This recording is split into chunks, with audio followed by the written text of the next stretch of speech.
जय हिंद दोस्तों, आप सभी का स्वागत है हमारे यूट्यूब चैनल एजुकेशन अड्डा विद बीके सर में। आज हम लोग बात करेंगे एससीओ समिट 2025 के बारे में, जो चाइना के तियानजिन शहर में आयोजित हुआ था अभी हाल ही में। तो ये देखिए, तियानजिन चाइना में है ये। और ये कौन सी समिट थी? एससीओ संघाई कोऑपरेशन ऑर्गेनाइजेशन की जो है समिट थी ये 2025। इसी के बारे में हम लोग डिस्कस करेंगे। तो ये सबसे पहले देख लेते हैं। तो अभी प्रधानमंत्री नरेंद्र मोदी ने संघाई सहयोग संगठन के 25वें शिखर सम्मेलन में भारत की स्पष्ट और दूरदर्शी भूमिका रखी। अभी हाल ही में जो है एससीओ समिट में प्रधानमंत्री मोदी जो है गए थे। उन्होंने संघाई सहयोग संगठन के 25वें शिखर सम्मेलन में भारत की जो भारत की स्पष्ट और दूरदर्शी भूमिका रखी, यानी कि भारत की उसमें कौन सी भूमिका है उसको स्पष्ट रूप से उसमें क्लियर कर दिया। अपने संबोधन में उन्होंने भारत की सोच को 3 स्तंभों पर आधारित बताया। जो उन्होंने अपना संबोधन दिया वहाँ एससीओ की समिट में, उसमें उन्होंने भारत की जो है सोच, यानी कि जो उसकी विचारधारा है भारतीयों की, उसकी विचारधारा को जो है एससीओ को मतलब 3 रूपों में बताया उसने। जैसे उसका नाम है संघाई कोऑपरेशन ऑर्गेनाइजेशन, तब इसको एस से सुरक्षा बताया। देखिए क्या बताया। सबसे पहले एस का मतलब सिक्योरिटी, फिर सी का मतलब कनेक्टिविटी, ओ का मतलब अपॉर्चुनिटी, मतलब एससीओ को एक सुरक्षात्मक रूप से कनेक्टिविटी पर और अवसर के रूप में जो है उसको देखा है। तो आइए एक एक मुद्दे पर हम लोग एक एक पॉइंट पर डिस्कस करते हैं। जैसे पहले सिक्योरिटी पर देखेंगे, फिर कनेक्टिविटी पर देखेंगे और फिर अवसर पर देखेंगे। यानी कि एससीओ समिट के दौरान इसमें क्या क्या है देखते हैं। पहले सबसे पहले सिक्योरिटी पर देखते हैं। तो प्रधानमंत्री ने कहा कि विकास की नींव सुरक्षा और स्थिरता है। यानी कि किसी भी देश का विकास कब हो सकता है? जब उसमें उसका जो मेन पिलर है, यानी कि जो उसके नींव है, वो सिक्योरिटी, यानी उस देश की सुरक्षा और स्थिरता कितनी बरकरार रहती है।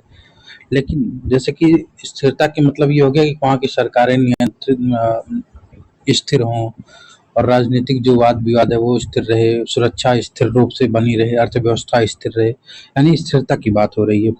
अब लेकिन जब किसी भी देश में स्थिरता जब कब नहीं स्थिर रहती है? जैसे जब आतंकवाद, अलगाववाद और उग्रवाद इन सब स्थिरता को बरकरार रखने में बहुत बड़ी बाधा के रूप में होते हैं।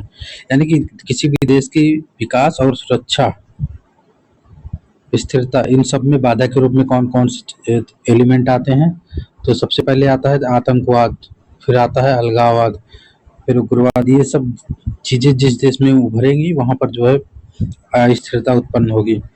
भारत ने आतंकवाद के खिलाफ एकजुटता पर बल दिया। भारत ने, जो कि जैसा कि हमेशा से ही आप लोग देखते आ रहे हैं कि भारत सरकार जो है हमेशा से आतंकवाद के खिलाफ रही है, तो उसने आतंकवाद के खिलाफ एकजुटता पर बल दिया है इस एससीओ के माध्यम से।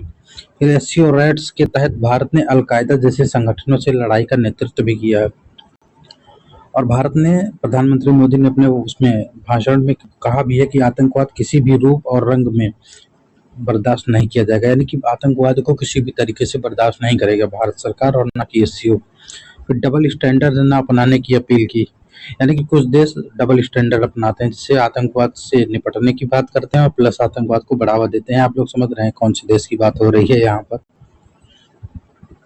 फिर जैसे अभी यहाँ पर हमने देखा है सिक्योरिटी, अब देखेंगे कनेक्टिविटी को लेकर क्या काम किया जा रहा है एससीओ के तहत। फिर भारत का मत है कि मजबूत कनेक्टिविटी से व्यापार, विकास और आपसी सहयोग को बढ़ावा मिलता है। यानी कि जब एक देश का दूसरे देशों से कनेक्टिविटी बढ़ेगी तो उससे वहाँ का व्यापार भी बढ़ेगा, डेवलपमेंट होगा उन दोनों देशों का, और आपसी सहयोग को भी बढ़ावा मिलता है बेहतर कनेक्टिविटी होने से। फिर जैसे भारत चाबहार पोर्ट, यानी चाबहार पोर्ट अभी आप लोग जानते ही हैं, ईरान वाला। फिर international north south transport corridor, जिसको हम लोग बोलते हैं IN, international north south transport corridor, INSTC। इस पर भी जो है काम चल रहा है अभी, इस प्रोजेक्ट पर कनेक्टिविटी को बेहतर करने के लिए। फिर हर कनेक्टिविटी पहल को संप्रभुता और क्षेत्रीय अखंडता का सम्मान करना चाहिए। यानी जितने भी जो है कनेक्टिविटी प्रोजेक्ट चल रहे हैं उसको हर देश की संप्रभुता और उसके क्षेत्रीय रीजनल कनेक्टिविटी को भी, रीजनल कनेक्टिविटी बढ़े वो तो ठीक है, लेकिन उसकी रीजनल अखंडता यानी क्षेत्रीय अखंडता का भी सम्मान करना चाहिए। फिर यही एससीओ चार्टर के मूल सिद्धांतों में भी विदित है। जैसे एससीओ का जो चार्टर है उसका मूल सिद्धांत में क्या है? Connectivity that bypasses sovereignty loses trust and meaning, ये इसका जो है सिद्धांत है। फिर जैसे हमने देखा एससीओ में हमने देखा क्या क्या, सिक्योरिटी देख लिया हमने, यानी सुरक्षा देख लिया। फिर हमने कनेक्टिविटी देख लिया। अब हम लोग देखेंगे अपॉर्चुनिटी यानी अवसर।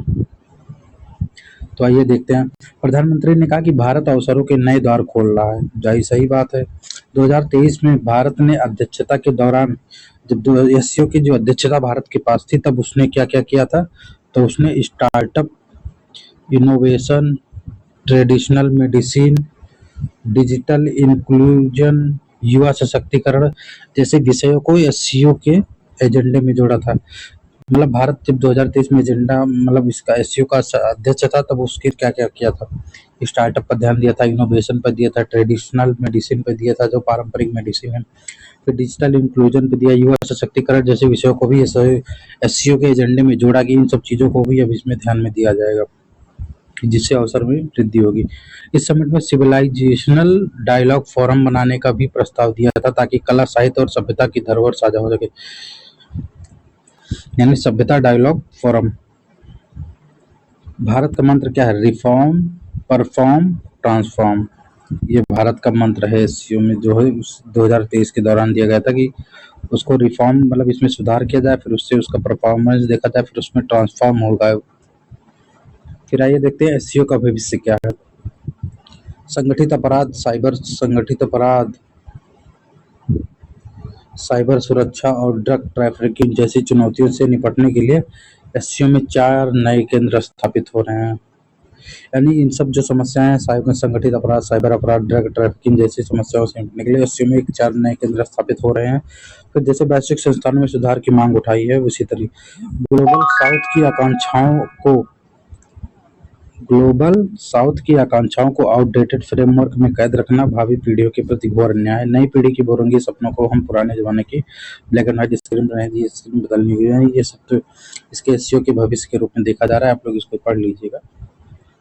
तो ये देखिए, प्रधानमंत्री मोदी का जो है वक्तव्य एससीओ शिखर सम्मेलन में भारत की दृष्टि क्या थी।